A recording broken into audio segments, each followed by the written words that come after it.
আসসালামু আলাইকুম রহমতুল্লাহি বারকাতু। তো হ্যালো বন্ধুরা, আপনারা সবাই ভোরের বেলা নামাজ পড়তে যান।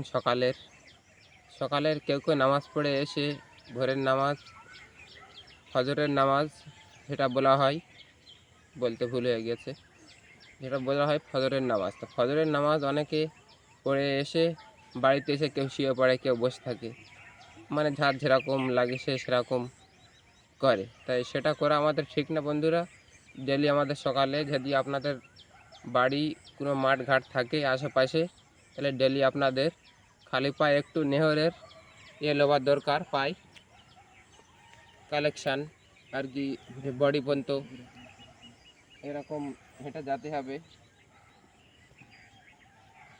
এরকম এখন তো আপাতত আমাদের এখানে খুব কম নেহর, কিন্তু কোনো দিন আবার নেহর একটু বেশি থাকে। তখন আপনাদের মাঠে যদি এরকম নেহর থাকে, এরকম ঘাস থাকে, আপনারা এরকম হেঁটে যাবেন।